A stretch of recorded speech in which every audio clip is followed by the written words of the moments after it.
Hi hello welcome back to my channel one goal aroma. అందరూ ఎలా ఉన్నారండి? బాగున్నారా? నేనైతే చాలా బాగున్నాను. ఇవాళ నేను చూపించే కర్రీ ఏంటంటే చికెన్లో వంకాయ వేసి చేస్తే ఎలా ఉంటుందో మీకు చూపిస్తున్నానండి. చాలా మంచి కాంబినేషన్, చాలా బాగుంటుంది కూడా. మీరు చూసి తప్పకుండా ఇష్టపడతారని అయితే నేను అనుకుంటున్నానండి. అందుకోసం నేను ఇక్కడ 3 ఉల్లిపాయలు తీసుకొని పొడవుగా సన్నగా కట్ చేసుకున్నాను. చూసారు కదా, ఇలా అన్ని ఉల్లిపాయలు అయితే అన్నీ నేను కట్ చేసేసుకున్నానండి.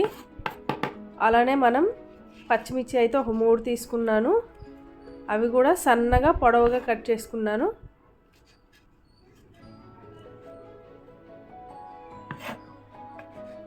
అలానే ఇక్కడ నేను 3 టమాటాలు అయితే తీసుకున్నానండి. 3 లేదా 4 టమాటాలు అయితే సరిపోతుంది మనకి కర్రీకి.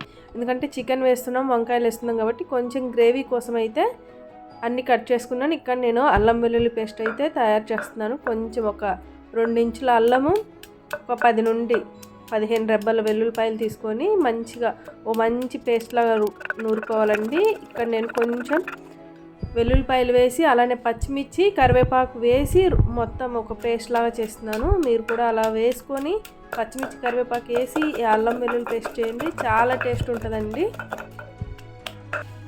ఒకసారి మీరైతే ట్రై చేయండి. మంచిగా మెత్తగా నూరుకోవాలండి. ఇలా మంచిగా రుబ్బుకొని దాన్ని తీసి సపరేట్గా ఒక ప్లేట్లో అయితే పెట్టేస్తున్నాను నేను. ఇదిగోండి ఇలా పెట్టేశాను. నేను ఇక్కడ చికెన్ని మ్యారినేట్ చేస్తున్నానండి. అందుకోసం ఒక టేబుల్ స్పూన్ అల్లం వెల్లుల్లి పేస్ట్ తీసుకున్నాను. కొంచెం కారం, పసుపు, కల్లుప్పు తీసుకున్నానండి. రాళ్ళుప్పు వేసి మంచిగా కలపండి.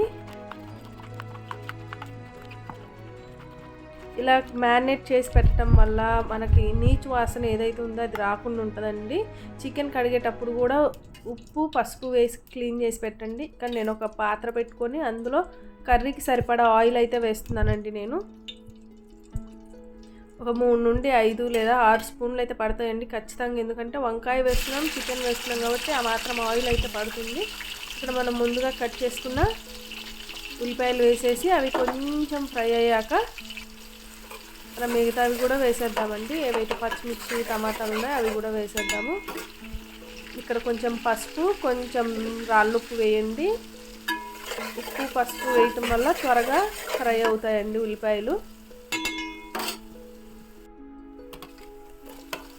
నేను ముందుగా కట్ చేసుకున్న టమాటాలు వేసేస్తున్నాను.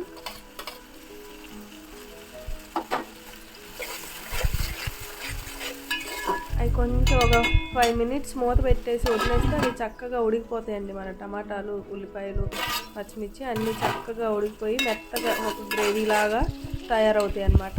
ఈ స్టేజ్లో మనం ముందుగా నూరు పెట్టుకున్న అల్లం వెల్లుల్లి పేస్ట్, పచ్చిమిర్చి కరివేపాకు వేసి నూరు పెట్టుకున్నాం కదా, అదైతే వేసేసి అది పచ్చి వాసన పోయే వరకు ఫ్రై చేయండి. అలా ఫ్రై అయ్యాక మనం ముందుగా మ్యారినేట్ చేసి పెట్టిన చికెన్ వేసేసి ఒకసారి కలిపేయండి.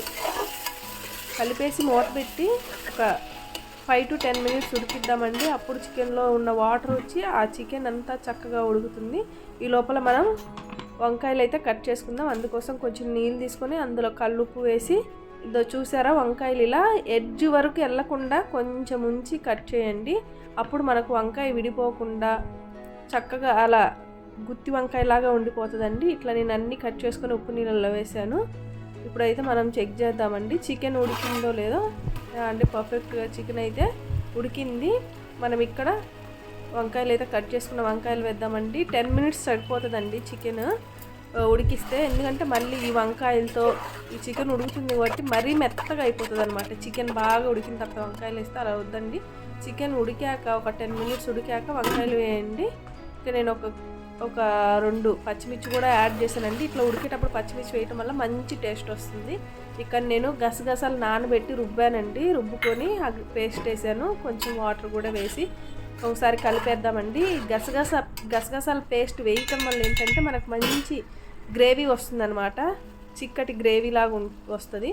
నేను వాటర్ అయితే ఎక్కువ వేయట్లేదండి. కొంచెం కరివేపాకు వేసి మూత పెట్టేద్దాం. వాటర్ ఎక్కువ యూజ్ చేయట్లేదండి. నాకు కొంచెం కర్రీ దగ్గరగా కావాలి, వాటరీగా వద్దనుకొని నేను వాటర్ ఎక్కువ వేయలేదు.